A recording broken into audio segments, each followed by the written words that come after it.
Фирус, албатта дар ҳайти дастаи Истиқлол мушкилиҳо мавҷуданд, чунки бо сабаби ширкати дастаи мунтахаби наврасони ҷавонони Тоҷикистон дар чемпионати Осиё аксар бозингарони дастаи Истиқлол айниқтараш 3 нафар дар ҳайти тими мунтахаби ҷавонони кишвар ҳамроҳ мебошанд. ва ҳамин тавр футболбозони дастаи Истиқлол айни ҳол дар дақиқаҳои аввали рақобат тӯбро дар ихтиёр мегиранд. Чориев омода аст ки зарбаи ҷаримавиро ба ҷониби дарвозаи Никола Стошич занад. партофти Бахтиёр Чориев ба ҷаримагоҳ. Ин ҳолат бартараф мешавад аз ҷониби Петро Кавалчук, ҳимоятгари дастаи Истиқлол. Тӯб дар ихтиёри бозингарони Регартадаст. Санҷар Баротов, Фаррух Чориев. ҳуҷуми бозингарони дастаи Регартадаст. Ромиш Ҷалилов, партофти Ромиш ба Фирӯз Қараев, партофти Фирӯз ба ҷаримагоҳ. имконият барои футболбозони Регартадаст ва бори дуюм зарбаи навбатӣ дар иҷрои Санҷар Баротов ва ҳисоб кушода мешавад дар бозии имрӯза. Санҷар Баротов дар дақиқаи 39-уми рақобат тавонист ки ҳисобро боз кунад ва футболбозони Регартадастро пешсаф намояд. Бисёр ҳам як маҳорати баланд буд дар иҷрои Фирӯз Қараев ки партофт кард ба ҷониби дарвозаи Никола Стошич.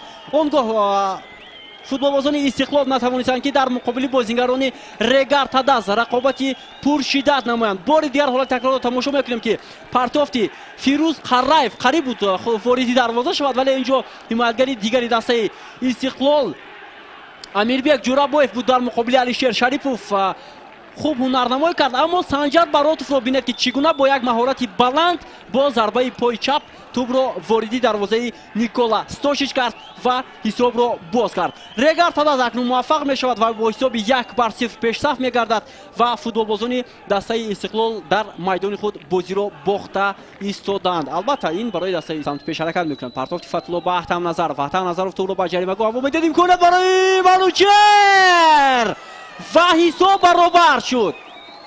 Манучер Ҷалилов бо як маҳорати баланд пас аз партофти Аҳтам Назаров тӯбро вориди дарвозаи Алишер Додов кард ва ҳисобро 1-1 намуд.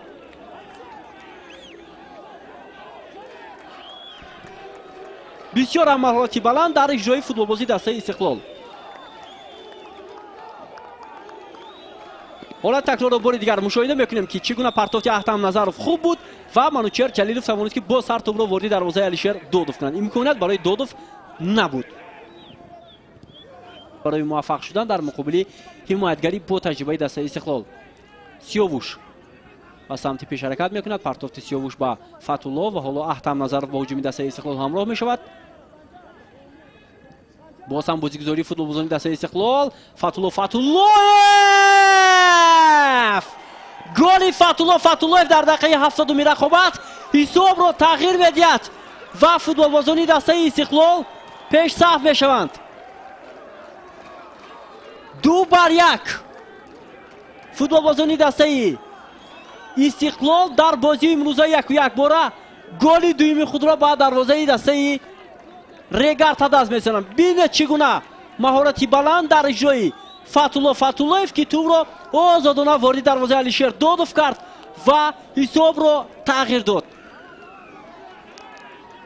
албатта инҷо иштибоҳи ҳимоятгарони дастаи Регартадаст аст ки дар муқобили капитани дастаи Истиқлол натавонистанд ки рақобати пуршиддат анҷом диҳанд ба ҳамин худ. Чориев тӯбро ба Алишер Шарипов. Алишер Шарипов акнун омодааст ба пеш тӯбро ҳаво диҳад. партофти Алишер Шарипов ба самти пеш ки онҷо аллакай 4 нафар бозингарони Регартадаст. Аскар Равшанов ва инҷо Аскар Равшанов натавонист ки тӯбро ба ҳамдастаи худ расонад. ҳуҷуми бозингарони дастаи Истиқлол. Носим Бобоҷонов тӯбро ба Алиев. Манучер Ҷалилов тӯбро соҳиб мешавад ва ба ҷаримагоҳи дастаи Регартадаст ҳамроҳ мешавад. зарбаи Ҷалилов бисёр ҳам ҳолати хатарнок барои футболбозони дастаи Истиқлол ва 4 дақиқа иловагӣ нисфсипарӣ шуда. зарбаи Мауто ҳисоб акнун дар сонияҳои охири сабқат тағйир меёбад. 3-1 бинед ки Девид Мауто чӣ гуна тавонист ки тӯбро озодона вориди дарвозаи Алишер Додов кунад аз масофаи дур ва футболбозони дастаи Истиқлол тавонистанд ки бо ҳисоби 3-1 акнун пирӯзии худро ҷашн бигиранд. сонияҳои охири сабқат буд ва Дэвид Мауто аз масофаи дур тавонист ки тӯбро озодона ворди дарвозаи Регар Тадас кунад ва ҳисобро 3-1 намояд. ҳоло такрорро бори дигар мушоҳида мекунем ки сараввал Манучер Ҷалилов зарба зад ҷониби дарвозаи Алишер Додов. Додов ин ҳолатро бартараф кард, вале баъдан бозингарони хатти дифои дастаи Регар Тадас дар муқобили бозингарони Истиқлол натавонистанд ки рақобат кунанд ва Дэвид Мауторо натавонистанд ки боздоранд. Акнун ҳуҷуми дастаи Регар Тадас аз маркази майдон 6 дақиқаи иловагӣ мешавад аллакай, ҳолон ки 4 дақиқа илова карда шуд ба вақти асосии рақобат. ҳоло Комрон Турсунов зарба мезанад аз масофаи дур. Никола Стошич тӯбро дар ихтиёр нигоҳ медорад ва пас аз зарбаи Никола Стошич анҷоми бозии дастаҳои Истиқлол ва Регар Тадас хоҳад буд. ҳамин тавр дастаи Истиқлол барои ба даст овардани панҷумин ҷоизаи унвони чемпиониаш дар чемпионати мамлакат наздик мешавад ва ду бозии дигар дастаи Истиқлолро дар пеш аст. ин бозӣ бо дастаи Вахш ва Барқчӣ. дастаи Истиқлол дар бозии имрӯза муқобили ҳарифи пурқуввати худ Регар Тадас ғалаба кард бо ҳисоби 3-1 ва ин имтиёз се имтиёзи муҳим барои футболбозони Истиқлол буд то онҳоро дар ҷадвал мавқеи онҳоро беҳтар созад. ва ҳоло дар ҷадвали мусобиқот дастаи Истиқлол акнун бо касби 39 имтиёз садрнишин аст ва танҳо 3 имтиёзи дигар дастаи Истиқлолро метавонад ки ба унвони чемпионӣ наздик шавад. ҳолатҳои такрорро мушоҳида мекунем ки голи аввал аз ҷониби бозингарони дастаи Регар Тадас зада шуд ки муаллифи он Санҷар Баротов гардид дар қисми аввали рақобат ва ин бозингар тавонист ки тӯбро озодона ворди дарвозаи Никола Стошич кунад ва муваффақ шаванд.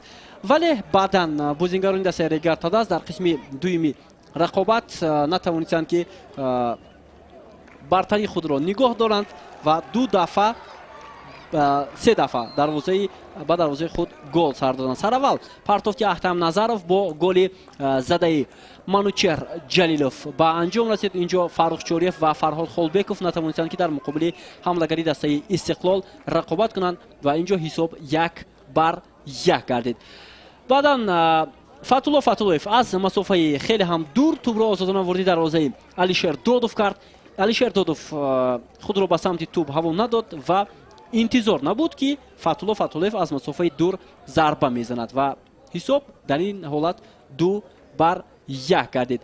баъдан Дэвид Мауто дар дақиқаи 95-уми рақобат аз масофаи дур тӯбро ворди дарвозаи Алишер Додов кард ва ҳисобро 3-1 намуд. инҷо низ Алишер Додов натавонист ки садди роҳи зарбаи нимовизиятгари дастаи Истиқлол шавад. ҳисоб 3-1 гардид. дӯстони азиз, гузориши мо аз ҷараёни бозии даври 16-уми чемпионати мамлакат миёни дастаҳои Истиқлол ва Регар Тадас аз варзишгоҳи марказӣ ба анҷом мерасад. бо шумо будам ман Бобо Холмуродзода. пирӯзу сеҳатманд бошед ва бозиҳои охири чемпионати мамлакатро пайгирӣ кунед.